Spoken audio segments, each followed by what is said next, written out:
Hey everybody, Sean from The Good Dog. How we doing? It's a wonderful, lovely, I kind of dig the overcast, lovely overcast day here in NOLA. It's been hot for, a couple days prior to this, so I'll take this. It means I get to get toasted up, all that good stuff. Where are we at here? A couple days left before I split on out of here. I know we typically do something kind of funny at the top of the show, but there's just me here, so I don't really have anything funny planned for you guys. Hopefully Laura Morgan can kind of take charge and cut something in and make something happen.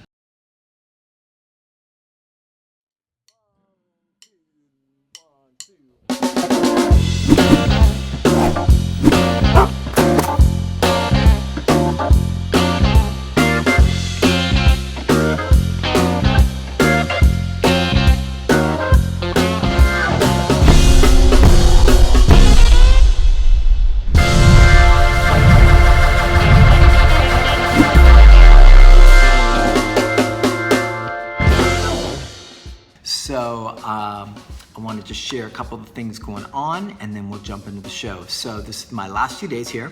I leave on Saturday, fly out. It's been awesome, really great trip. Had some fun stuff, got to see my friend Johnny V's Lifetime Achievement Award and hang out with him and some of the baddest ass musicians in New Orleans and in the world for that matter. So that was a real treat. Johnny, congratulations, you're the bomb. And let's see, Patrick and Dorsey, the two dogs that I've been working with for the past week, are both coming along nicely. Both of them have a serious history. Both of them have got some biting stuff and some nasty stuff going on. So we've had our work cut out for us, and we've been working really hard to get them into a good space. Both coming along, both have challenges in their own kind of way. Patrick's highly anxious. He's always been kind of a nervous cowed kind of guy, as his mom said, and so we're really trying to break out his more confident side, which is really challenging. His soft, easy demeanor, that we've got on tap, the parts that were being kind of nasty and bitey and stuff like that I'm not worried about, but getting him to be in a more confident, easy space, that's our biggest challenge right now. Dorsey, the boxer, he goes in the nasty boxer category. I swear, so many of these boxers have got dudes, and Dorsey's disdain for me is palpable. Dorsey does not have a lot of affection, warm feelings, or love for me. I don't think he's ever been told what to do in a really kind of, in a fashion that was non-negotiable, and so he's not digging that kind of shift in his lifestyle, but it's going to make him a much safer, healthier dog in the long run, so we're just kind of working through that. So trying to get Patrick confidence up, trying to get him, trying to get Dorsey's attitude down into a better space. Dorsey's actually doing all the obedience commands looking good, but it's the mindset stuff that we're working on. So that's that. In the last few days of NOLA meet, I need to stop by Sucre, and I need to pick up king cakes and treats for all the ladies back home, or my behind will be, ass will be grass. I can say that stuff, right? So I've got to get to Sucre. If you guys haven't been to Sucre, I highly, highly recommend it. There's one on Magazine Street, and there's one in the French Quarter, and they have the most amazing, amazing specialty desserts, treats, custom just awesomeness, all presented in a really fabulous way, and they make fantastic king cakes. So I've got to go stroll by there, get some king cakes, get some treats, and keep the ladies happy. Let's see what else is going on. Been busting butt, tons of butt, and then a little more butt on the book. Literally, I think I probably sent Laura, I probably sent her 5 or 6 different articles, pages, topics, full page of quotes, multiple new content topics that have never been posted before. Like I was going through the emails and I was like, man, you are busting some butt, O'Shea. So really proud of that. For anybody who hasn't been following, we're going to be probably a couple weeks behind on the book's final release. My fault, not Laura's. She predicted this, of course. But I've basically rewritten 90%, if not more, of the book to make sure that it is at the highest level. And there's some other things that we're infusing, including in the book, that weren't originally planned, that are going to make it a much better experience for all of you guys. And I know you guys would rather have a better experience, a book that's it's much more valuable to you than just like have it out like 2 weeks earlier. So at least that's what I'm counting on. So that's what's happening with the book. It's coming along, super proud of it. Going back and reading some of my old articles, great ideas, great concepts, but like my writing and my ability to really convey it was still like kind of, we're always working and always improving, but like really wanted to make sure everything was at the best it could possibly be right now, and I'm pretty sure that we're nailing that, and so I'm really proud of it, but it's gonna take us an extra couple weeks, so sit tight. What else is cooking? Yeah, adding pages to the book. So the book's basically going, I emailed Laura today. We were kind of planning shooting for like a 150-page book, but I want to shoot for 200 now. So I'm gonna add some more stuff. So like it's gonna be chock full, jam-packed of good stuff. And besides that, we've got T3 coming up in LA, Chatsworth, at my place. So there's a few spots left, and we're not doing many T3s this year. Everybody's schedules are jam-packed. So we've got T3 Chatsworth, which is LA. We've got T3 Rhode Island. Not sure what the month is on that. And then we've got T3 Florida. So 3, that's it. There ain't gonna be any more surprise like additions, that's it. So if you wanna hit T3 in 2017, these are your options. This is your opportunity.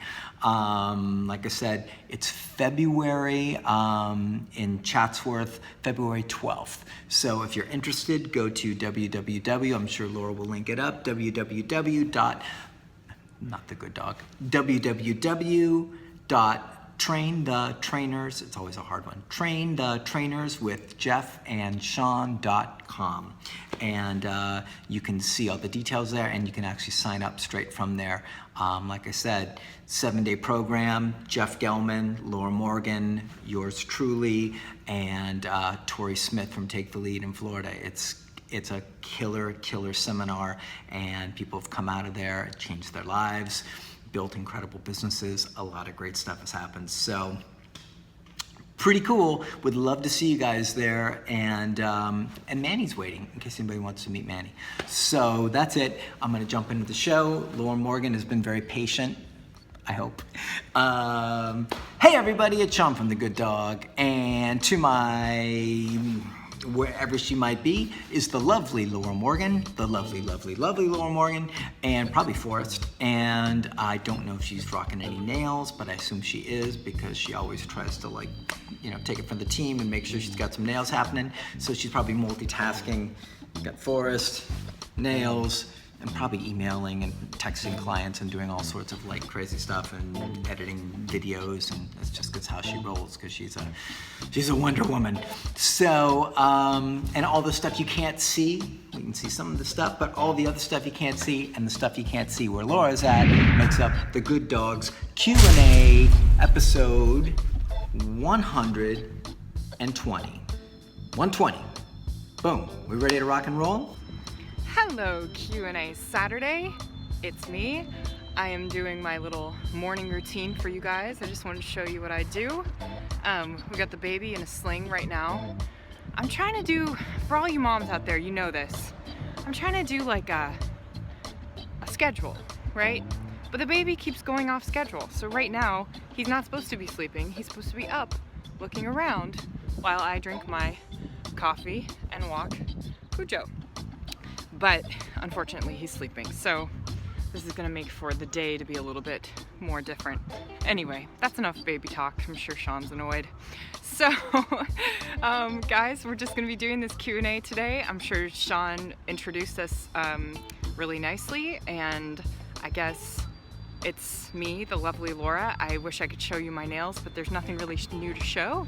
It's just my blue, same blue. I was thinking of getting them done today for the actual show, but I just don't think it's gonna work out.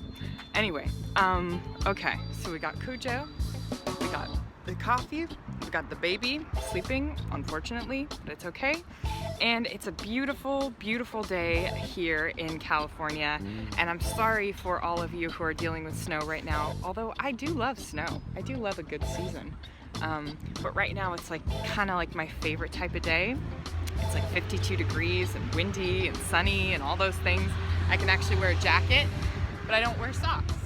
But I'm actually wearing shoes because sandals are a big problem in weather like this. Anyway, all right.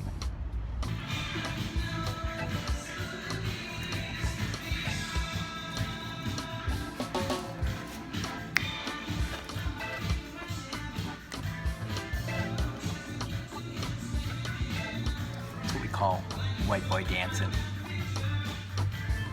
It's better in my car. No reason to be carefree. No, no, no. There goes my reputation. There goes my sex appeal. I have no choice but to get down, down, down, down, down. Wow, I don't think I can ever top that dance. So I'm just gonna let that just be. Question number 1, it comes from Tiffany. Tiffany says, what is the best way to achieve awesome focus from your dog? I feel like I'm able to build some seriously strong focus. Most of Finley's problems, most mainly being overexcited, could be sorted out much more easily. I feel like if I am able to build, okay, got it. We work a lot on eye contact exercises and he's great at them until he gets distracted. I want to get him to the level of focusing like no one else but me exists, or close to that at least. We have many tools in our toolbox, but my preferred tool is a prong collar. So if that could help me achieve this in any way, I'd love some tips and tricks. Nice. Okay, so Tiffany wants to know how to get awesome eye contact. Her dog already knows what the eye contact command is. Her dog has been patterned, practiced a lot of good stuff, you know, she's done a lot of work. But what she's running into is a dog that's making different choices, different determinations, having different priorities, even though it knows the command, even though it knows what she's asking, right? So Tiffany's trying to use focus as a means to get a dog to let go of things that are problematic, you know, distractions, things like that, and really focus on her. And it's a cool concept, but the problem is that just teaching focus without enforcing focus really kind of leaves you and the dog just in the lurch. So without enforcement, it just becomes another command that the dog can decide, nah, I'm into it, I'm not really into it, right? So I really want you to grab onto that. I want you to think about that really clearly. You can do a ton of focus work, but if you're not going to enforce it, and I mean enforce it through corrections, then that focus work or that eye contact is always going to be up for grabs, depending on whether the dog determines that the thing it wants to look at is more important than doing the command that you want him to do. So hold on to that, right? So once you teach focus, which is usually with food, anybody who's trying to do it, you know, typically do it with food stuff. And there's lots of, like, you can watch Jeff Gellman, I mean, or Tori Smith, they show how to do a lot of food focus exercises. We don't do a lot of those at TGD. So we do work with food, but not for every case, but we do work with food, but we don't do a lot of food focus exercises. So, but you can watch Jeff or you can watch Tori and they'll show you how that all looks. So, but the reality is that once you've got that, the dog understands, just like any command, sit down, place, recall, heel, whatever it is. Once the dog knows what it is, your job is to hold the dog accountable. Like, just because the dog knows focus or eye contact or watch me or look or what it's sassafras, whatever it is, certainly doesn't mean that the dog's going to do it when there's something competing for its attention. Now, how do you get that? You demand it. You actually have to enforce it. For us, when we're dealing with reactivity or, I mean, any of our programs are doing e-collar stuff, but like if you came to me and you're like, Sean, I need help, or we're doing a phone consult and you're like, I've got this reactivity, dog that's got reactivity or stuff going on, I'm trying to get more focus and I'm challenged with it, I'm not getting what I'm looking for, I would say absolutely go to e-collar. E-collar is going to be such a different way to be able to connect, communicate and correct the dog in a way that's very neutral and not likely to amp up a dog that's having problems with focus and things like that. Prong collar pops and things like that can definitely get the dog a little more gimpy, a little more amped up. So what I would do is I would continue to do what you're doing with your focus work, but then I would start to add in, hopefully, I think you said you have a big toolbox if I'm not mistaken, if it was your question. Sure, see how I'm doing time-wise. And then I would move to e-collar, and I would do e-collar heel, because that's going to cause the dog to be way more focused, way more chilled out, way more de-escalated, more relaxed, way more focused on you without having to pop, pop, pop, which is going to lift him up. And then as you're walking by whatever the distraction is, you give whatever your command is, look, watch, watch me, whatever. And if he doesn't, you say the command again and tap the button, and you find a level that the dog cares about enough to go, oh yeah, that thing, I have to do that thing. Right? It's as simple as that. There needs to be accountability. Without accountability, you just have choices. The dog's just gonna be like, that dog's pretty cool, right? So super important. So we'd use an e-collar, we'd correct for it. And if you've seen any of our like reactivity videos, you've probably seen dogs like at a corner sitting, looking at us. And there's no food, there's no command, there's no anything. All we've done is taught the dog that you're not allowed to look at the other dog or whatever the trigger is, and dogs quickly learn that the safe spot to look is at you. It's so easy for them to figure it out. So we say no, correct, and the dog goes, looks at the dog, no, no, and then finally the dog's like, good. Right? So that's how we do it. So we don't do it with food, but it's still the same concept, which is basically, you got to focus on me when there's something that you're, interested in, and I'm going to correct you if you're not paying attention. So a couple other notes I have is just rehearsing focus isn't enough. Correcting for breaking focus and demanding it is the trick. And I just kind of really covered that pretty clearly. So I also covered that prong is not the best for distraction and reactivity stuff. So I don't want to be redundant and just go over that. I'm actually going to be under my 6-minute mark, which is good news. But I hope that makes sense. So like with any command, and this goes for anybody watching, I've got 30 seconds still left. Anybody watching, once you teach a command, you can teach it anyway, food, prong collar, whatever it is, once you teach that command, then your job is to ask for accountability if you want a reliable dog. If you want a dog to make the right decisions, you have to ask for accountability. There has to be consequences for choosing otherwise. So hope that makes sense, hope that helps you guys out, and hope it kind of like makes things click for you, okay? Laura Morgan, back to you. Second question is yours. Question number 2 comes from Penny and Piper's Adventures on Instagram.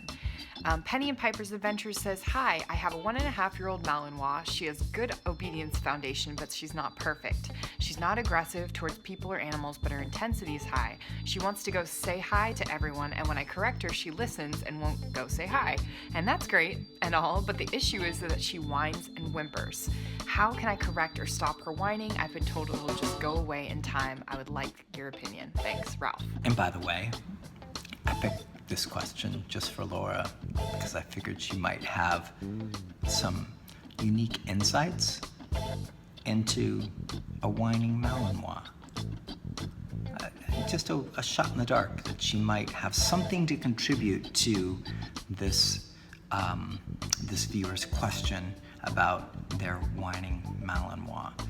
Okay, so this question is kind of weird because, yeah, I asked it.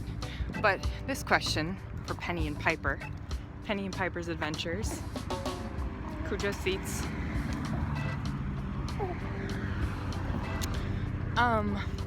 It's so funny. I'm walking in my neighborhood and someone just drove by this car that I see all the time that always parks like midway into my driveway, and I feel that like really strong urge to get her towed or him towed. Well, now I know it's a her because I just saw her in her car. But it's just hard for me. It's hard because I've gotten someone towed before, no doubt, but for some reason, like when it's overnight and I see it like late at night and I know she's gonna move her car, I'm just like, I don't know. Like I should do it on principle, but anyway, I just put a face to the name, but she should seriously give me like flowers for like using my driveway. Okay, anyway, so Penny and Piper's adventures. This is a great question and one that maybe I can be of better help. Cujo, come help me with this. I don't really feel like this one has a really cut and dry answer, unfortunately, because you do have a 1.5-year-old Malinois. I have a 9-year-old Malinois, and he still whines when he gets excited. Right now, he's breaking his foos. Cujo. So, seats. So, here's the deal. I would say that whoever said that it's gonna go away with time, they're probably on to something. I think as the dog gets older and as you get them more calm and things like that, just through repetition and structure and all that stuff with them, you're gonna get less whining and stuff like that. But what I will say, the baby's waking up, which is good for the old routine. What I will say is that a lot of duration and you can correct for the whining. So what I would say is if the whining's just happening when the dog wants to see someone or go say hi, you can definitely correct for that because that's just not a great state of mind. It's kind of worked up, kind of in this like, I want to get over there and you're not letting me sort of thing. So you can correct for that. With that dog, I would say give another behavior too, like put her in a down, put her in a sit, whatever it is, give her something else that kind of like gets that nervous energy out because again, you do have a 1.5-year-old Malinois, so it's not like it's like some, you know, low-key pity that's like, why is she whining? Why is she all worked up? We know why she's worked up and that's because of her genetics. Seats. So, foos. So that's what I would suggest. I would suggest correcting for the whining in some context, like when you're seeing someone and that she wants to go say hi. But if it's just like kind of like some general whining, you might just need to do more duration work, more work. Again, I agree that it will probably get better with time, but you know, Cujo is 9 and he continues to do it. So I would just say correct for it, do lots of duration work, make sure that you're doing tons of structure with this dog just in general so you get less of an anxious thing, and yeah, just knock it out. I wish there was a better answer. I wish there was less of a vague one, but that's all I got for you. Thanks. Oh, and one more thing I do want to say to you, Penny and Piper's adventures, is when I said correct, there's obviously a couple ways to do that. So you can correct with the e-collar, you can correct with the prong collar. Sorry, I was getting ahead of myself just by being like, just correct.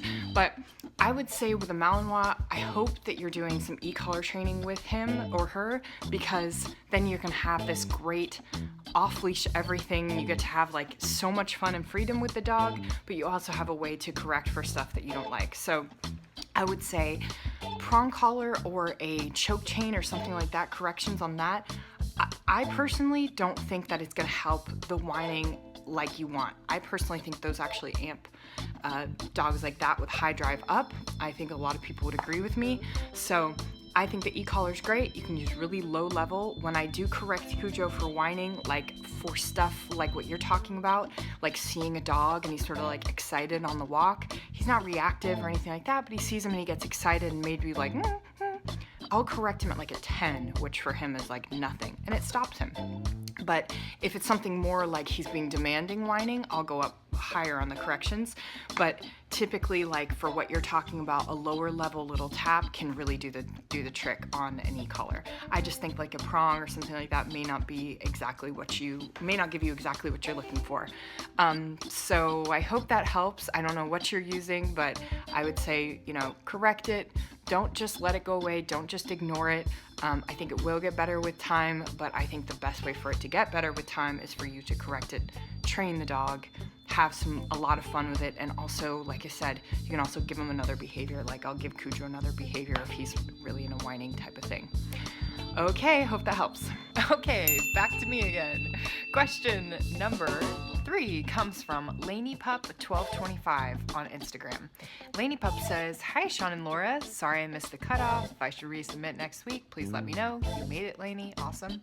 "I have a 2-year-old boxer who's I've had since she was 12 weeks old. She's currently training to be a therapy dog, fully e-collar trained, has rock solid recall and bomb-proof place command. I have her working at a local training facility in group classes because she developed some dog anxiety about a year ago that I was determined to work her through. While in almost every situation, including packed dog parks, Home Depot, and outdoor bars and restaurants, she is just about perfect in complying with my commands and behaves like an angel, she's almost always completely off while at a training class. I thought it was just recurrence of her dog-related anxiety, but recent trips to the dog park while doing off-leash duration work and structured heel in the midst of everyone else playing, I have determined this is not the case. I get her to each class about half an hour early to walk, run through her commands, and play a few rounds of fetch if she's on point. I'm not sure what steps to take to get her comfortable at this training facility. Any tips would be appreciated. You guys are awesome. Thank you so much for being a fantastic resource to trainers and owners. See you at T3 Rhode Island." Oh, Kayla, awesome. Okay, that's Kayla. Take it away, Sean. Okay, Laura, thanks. So question number 3 with Lainey. So this is an interesting one, Lainey. So Lainey wants to know why her dog is only reactive at class. Only reactive in this one kind of location, right? So she's getting a dog that's doing better work, and she actually took him to different places to kind of check him or her out. But like getting better work at the dog park off leash, getting better work at Home Depot. Let's see, were there any other spots? At least those 2 spots, right? So she's getting better work, and then she goes to her classes and she's getting her dog's worst, and her dog is really struggling in that context. And so she's trying to figure out, and Lainey's probably not her name, it's probably her dog's name. Mystery viewer is trying to figure out what's cooking with this. And it's a really interesting question, and I don't have, without seeing the dog and spending time with the dog, I can't give a 1000% certain answer. But there's a couple things that we could check in on that might have something to do with this stuff, right? So one is that it could be just a straight up association. Some reason that place that you've been doing that work at was maybe the initial place where things were stressful. Maybe that was the initial place where the dog felt a lot of pressure. Maybe it was the initial place where the dog just like created negative associations for whatever reason, like the dog's the dog and we don't even know. So you could just have negative association stuff going on that you don't know about. You may not know why, or you may know why if you really think about it. But the other part about that is that it's a classroom. I don't know how big the facility is, but chances are, very few facilities are like enormous, like roller skating rinks. Chances are your dog is feeling more pressure, so there's probably a lot more dogs, there's less space, and I wouldn't be surprised if some of those dogs are probably like a little amped up, so it's gonna be more pressure, right? What I want you to think about overall is that like, what kind of context create enhanced pressure for your dog? So typically indoor stuff, tighter confines, more dogs, on leash, those are typically things that create more pressure. Now these dogs may be off leash, it may be a small indoor socialization thing. I don't know, I don't think you mentioned in there, but those are the first things that I kind of check in with when I look at that, is that might be a smaller environment, dogs on leash, and a lot of dogs, so high pressure. So your dog might be like, oh. Then you say that your dog's doing great at the dog park. And so, which means like your dog's cool with other dogs if your dog is off leash and your dog has a lot of space. And that's kind of like, while dog parks are the Wild West in a lot of ways, and they can be dangerous and unsupervised places, the upside of them is that there's a lot of space and dogs are off leash. So dogs that are uncomfortable, nervous about being like restricted on leash or feeling contained in a tight spot, even with a lot of dogs around, have a lot of freedom to move and groove and kind of like find their comfort zone, right? So a dog park could be dramatically different feeling emotionally for your dog than even a controlled environment that's maybe less chaotic, that's a specific training class. So hopefully you can kind of wrap your head around that. So that was another thing that I thought of. And then Home Depot, Home Depot is guaranteed to have less dogs than than the class you're going to. So Home Depot's pretty big, tall ceilings. Your dog's aware of all this stuff, right? Home Depot's got really big ceilings, big aisles, a lot of space, right? There might be people and things going on, but it's pretty big. The amount of dogs, I would imagine, are going to be very, very small, low numbers. Your dog will be on leash, so that will once again be another kind of pressure component. But if all those other things are gone, that might be a very tolerable pressure component, right? I hope these are all making sense. Like, all these different components add up to like either make things worse or like dissipate a problem situation, things like that. So on leash, tight confines, lots of dogs, problems. On leash, bigger space, not so many dogs, not so many problems. Big space, oodles of dogs, maybe chaotic, but no leashes and lots of room to move and groove and get your safety on. Hopefully that makes sense why those contexts could be different. I could be totally wrong, but from what you shared with me, those are my best guesses for why you might be seeing that stuff. And I really wouldn't like fixate on it. I wouldn't focus so much on it. I wouldn't be like, we've got to solve this, or like, it may be very contextual. It may just be that place. If your dog is rocking and rolling everywhere else, like, owners can very easily get caught up in like a perfectionist kind of thing of like, we've got to knock this out, or something's wrong, or we haven't done our work, or I'm not succeeding, or the dog's failing. Like, that might just be a spot that your dog struggles. There's spots that we see dogs struggle in, even my own dogs, where they're like, that's a really hard space for me. So it's something to think about. Something to think about, that maybe that doesn't need to be a big priority for you if your dog's doing great in other places. So with that, Laura Morgan, back to you. Awesome. Okay, question number 4 comes from Kristen. Kristen says, hi guys, I've been watching you in Solid Canine Training constantly the past few weeks and have made huge progress with my 3-year-old Border Collie. More structure, duration work, thresholds, not being rude and snotty towards everyone. Her biggest issue is dog reactivity, not aggression. She's played with and lived with multiple dogs. Jumping, growling, barking, rearing, screaming, yelping, the whole shebang. I've been working on a good heel with the prong and using the pop and turning around I saw in some of your videos when she starts to get interested in the dog.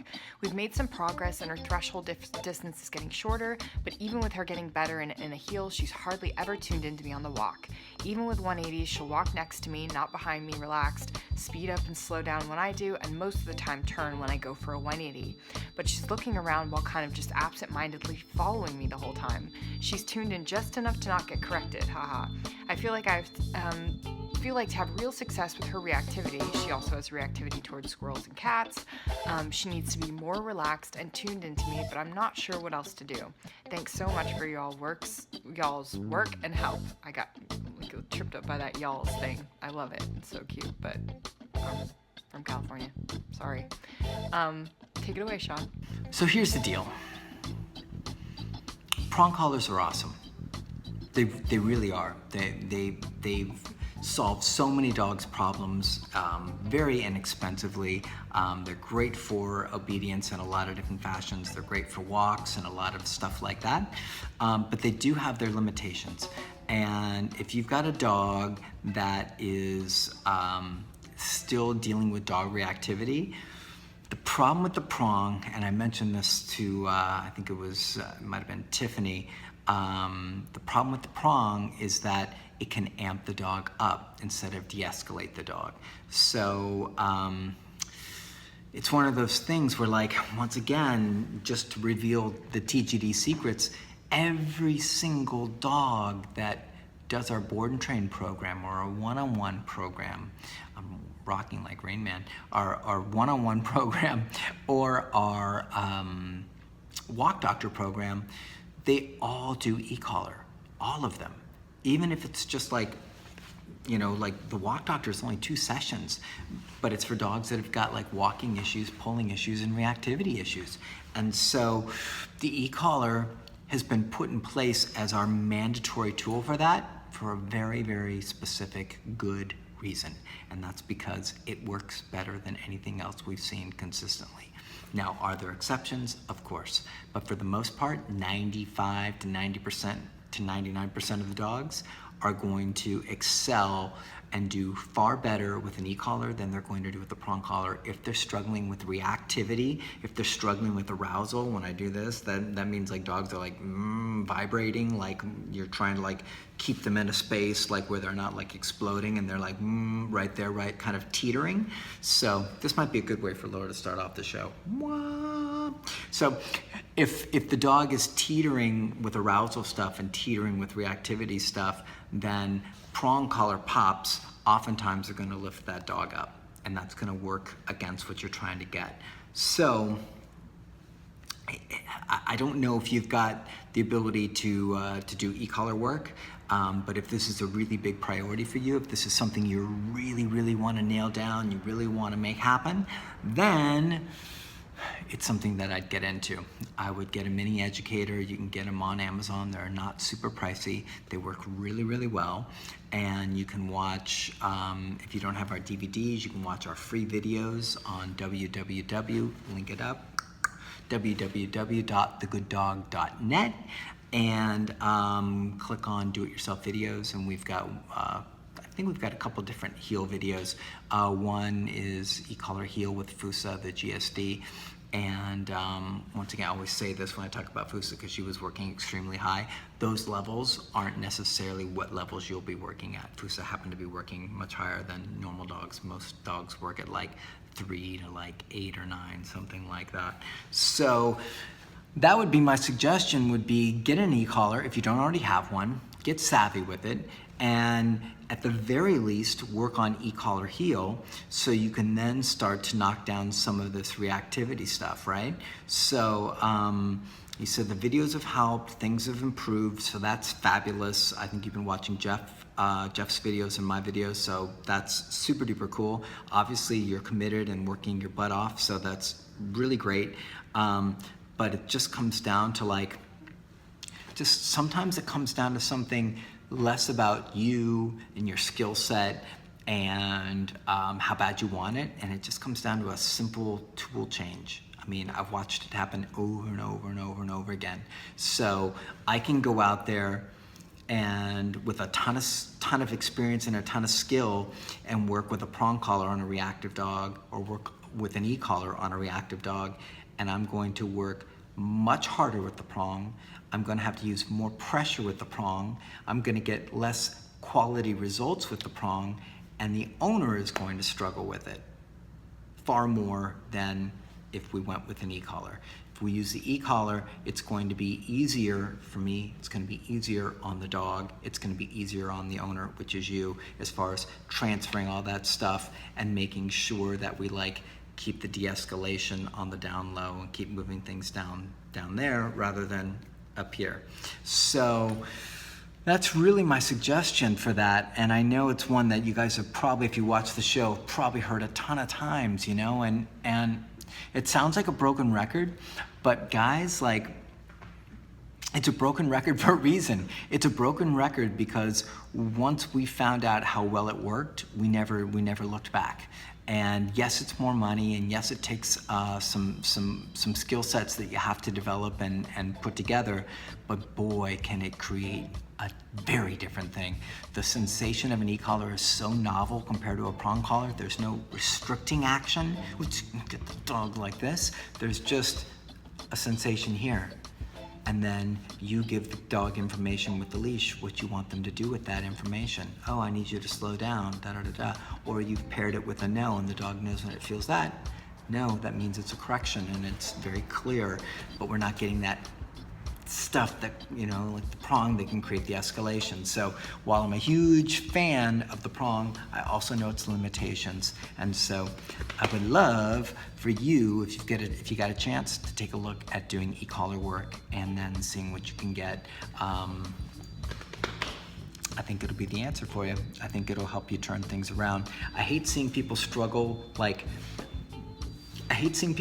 doing really great work, putting in a lot of effort and not getting results that they kind of deserve simply because of a tool issue, not having the right tool. So I'm hoping that helps, hoping that makes sense. Okay, question number 5, and this is going to be answered by me again, so it's kind of one of these weird things. Question number 5 comes from Patti. Patti says, "Hey Sean," not Laura. That's okay. It's okay. "I have an 8-year-old Labradoodle who is on the whole a very good dog. He's also a therapy dog, no aggression whatsoever, walks beautifully on a leash. I cannot stop him from barking when the doorbell rings, even on number 60 on the e-collar. I see him twitching and he still barks and goes crazy. As soon as we open the door, he stops barking, it's totally fine, doesn't even jump. What the heck? Do I go higher than 60? It frightens me because he's twitching at 60. Twitching. Yeah, twitching. Okay, take it away, Laura. I'm sorry, guys, this is weird. Okay, so Patti. Okay, now I'm at Simon's gym. I have the baby. He's actually sleeping, which is perfect in with the schedule. This works perfect. Okay, so that's why I'm talking a little bit quieter. So Patti, your Labradoodle, your 8-year-old Labradoodle that's barking at the door. Okay, so I was really torn on this answer because you're correcting at 60 and you're seeing her twitching, which is a funny way to put it. Not my favorite visual, but hey. So I'm assuming you're seeing movement and maybe like she's going like this, like off the thing and still barking through it. So there's a couple answers to this. And like I said, I'm kind of torn on the answer because when you open the door, when the door is open, she's not jumping up, she's not rushing it, she's not going towards the guests or anything like that. So, okay, I'm gonna give you both sides of it. So I have the one side, which is she's barking like crazy. You're giving her correction, she doesn't care about it. As soon as the door opens, she's good. There's a part of me that's just like, okay, if she's just barking, like alerting, it's not the worst thing in the world. And I know what Sean's gonna say. He's gonna be like, no, don't give that answer. But it's kind of true. Like, for me, okay, so I have two things. Like with Cujo, if he barks when someone comes up to the door, and he's usually in the backyard or behind a fence, if someone comes up and he barks, I don't care about that. I'm okay with that. But if he barked excessively and ran towards the person, I would obviously correct that big time. So a couple barks aren't like the worst thing for me. But for you, it might be different. You might be like, I have too many people over, it's too much noise, I can't deal with it. So in that case, this is what you need to do. 60, obviously the collar doesn't max out at 60, so you can always go higher than 60. Just know that I know it feels like a high number and you see the dog moving already, but obviously it's not enough for the dog to be like, whoa, I'll never do that again, right? Labradoodles are strange because you see them and they just look like these like big puffy, like, oh my gosh, she's like this sweet cotton candy dog. But no, they're tough ass dogs, and we see it all the time. They're such tough dogs. So 60, you can always go higher. Here's what I will really say more than anything though. I think you're catching your dog too late, okay? So when the dog's in place and someone's coming to the door, there's gotta be cues before that you're seeing. I know the dog isn't just jumping out of the sleep and going bar, bar, bar, bar, bar, right? So I want you to be correcting, not at 60 necessarily, but at a lower level the minute you see, right?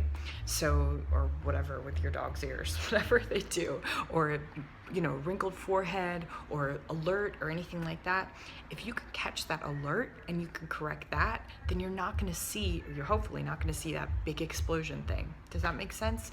So correcting while the dog's mid-bark, you might as well not at all. You might as well, that's why I even suggest it's kind of, it might not be worth it to even go higher on the collar, because you're just probably just fighting all this adrenaline that you're not going to be able to break through. So I would say go earlier. You can like cut the level in half. I don't know what the dog usually works at or usually has corrections at, but you can start at like 20, 30, and just correct that first like little, you know, ear twitch or whatever it is. Start at a lower level, watch the dog like do that ear twitch or hear, you know, footsteps coming up to the front door, correct that little like intensity, and watch the dog be like, okay. Now you might need to go higher on that. You may need to, you know, mess with your levels, try different things. It could be that 60 is where it's at just for the little ear thing, and that's where the dog goes, oh, okay, I'm not going to do that. Remember, we want to catch the, what does Sean say? Catch the fuse, not the explosion. Go after the fuse, not the explosion. So once the dog is, once she's barking like crazy, you really have lost the worst. You might as well just not correct at all. So let's do that. Let's correct earlier. Let's try a lot earlier in the sequence. I'm talking like only you know what the sequence is. I'm sure you see stuff that leads up to this before the barking. Also, if you know the person's coming, you hear the footsteps down the hall, and maybe the dog doesn't know yet, get your finger on the button, watch the dog, and wait for that first sign. And then there's always that alternative that if the dog is just barking at the door and then totally cool, maybe you just let that go. But obviously you wouldn't have written in if you didn't consider that and you decide that that's not the way that you want to go. So I hope that helps. Yeah, early in the sequence, you can go lower on the level. You can go higher while they're mid-bark, but I really just don't think it's just not gonna help you at all. Or you just let it go. Just let them be a dog. Especially she sounds like a good dog, just therapy dog and not aggressive and good with everything else. Maybe she's just letting you know that someone's at the door. But that's definitely a personal choice. Okay, I hope that helps, Miss Patti. Yeah, so I guess now we gotta wrap up this baby. This one seems like it went really quick, maybe because there was no Laura to talk to. But boy, it just kind of jammed through and I stayed pretty close to my time. So, pretty good. Maybe Laura's a distraction. Maybe having Laura Morgan there is actually like derailing me off my focus rather than allowing me to like dive on in. Anyways, guys, thanks for putting up with us. Thanks for being here and watching. The numbers continue to be in a good spot with the show. You know, I think, you know, about every week or two, it takes, you know, we get about 700 views, 800 views, things like that. It's not a gigantic number, but it's a really cool, consistent number of hardcore followers that we're very, very appreciative of, that you show up all the time to hear us rant and rave and typically eat treats and drink water too loud and things like that. So we love you guys a bunch. Wouldn't be here without you. And I hope that this different presentation is fun. I'm gonna trust Laura does something really cool with it. And otherwise I'll be back Saturday, and then so Q&A will be back to its normal scheduled approach, program, and location. So guys, love you. Laura, I high five you. See you guys, love you.